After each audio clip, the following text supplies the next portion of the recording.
কয়েকদিনের জন্য ফ্রোজেন করে রাখা ধোকা সবজি খেয়ে খেয়ে আর ভালো লাগছে না, তাই আর একটু অন্য রকমের আইটেম। রাধে রাধে বন্ধুরা, কেমন আছো সবাই? আশা করি সবাই ভালো আছো, সুস্থ আছো। সকালবেলা থেকে যে ব্লগটা শুরু করেছি, জব হয়ে গেছে, রান্নাঘরে চলে এসেছি। হাঁড়িতে জল বসিয়ে দিয়েছিলাম, চাল ধোয়া হয়ে গেছে। এখন চালটা দিয়ে দেবো এর মধ্যে।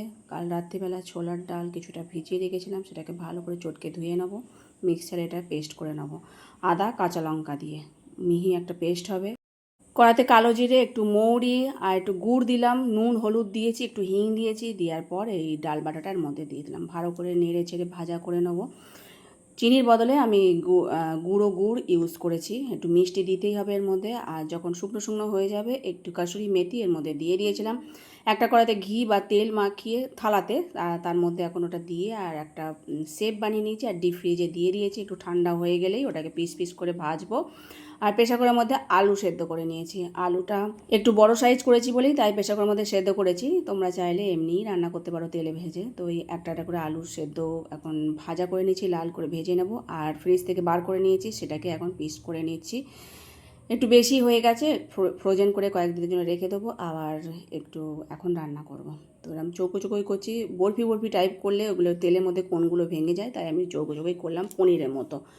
তো এর মধ্যে মেথি পাতাটা অবশ্যই দেবে, খুব ভালো লাগে। দুটো কড়া বসিয়েছি, দুটো কড়াতে একটাতে হালকা করে ভেজে নেবো আর একটাতে এমনি ভেজে রাখবো, যেটা এখন রান্না করব। তো মশলাটা ভেজে নিয়েছিলাম।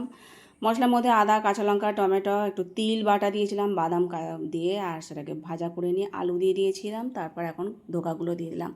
হয়ে এসেছে, এখন আর একটু রসটা ফুটিয়ে নেবো। আর একটু গরম মশলা বেটে দিয়ে দিলাম, আর একটু ঘি ছড়িয়ে দেবো, আর একটু মিষ্টি দিয়ে দেবো। মিষ্টিটা দিলে তবেই এই তরকারিটা একটু ভালো লাগে। গুঁড়ি দেবো। আর এগুলো ফ্রোজেন করে রাখছি। ফ্রোজেন এরমভাবে হালকা করে ভেজে রাখতে পারো ডিপ ফ্রিজে, আর নইলে কাঁচা অবস্থায় যেরকম করে পিস পিস করেছিলাম সেটাকে একদম ডিপ ফ্রিজে রেখে দিলে কয়েকদিনের জন্য থাকবে।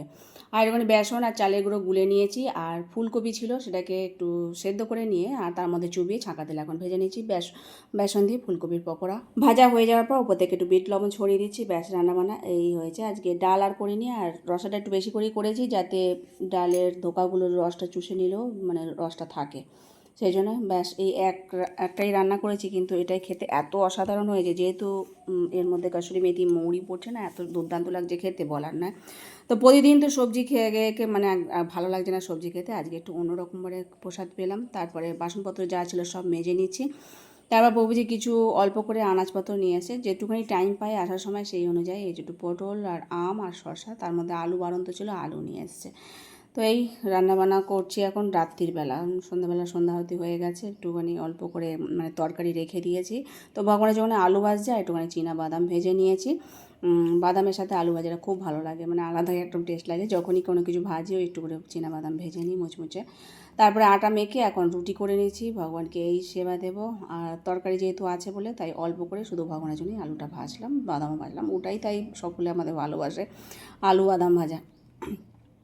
তো ভগবানকে সেবা দেওয়ার পর অনেক কিছু ছিল, দেখো সব একটু একটু করে নিয়ে নিয়েছি। এই রাতের প্রসাদ পাচ্ছি, আর খুব সুস্বাদু হয়েছে ওবেলার তরকারিটা। আজকে আমাদের ভিডিওটা এখানে শেষ করছি। হরে কৃষ্ণ।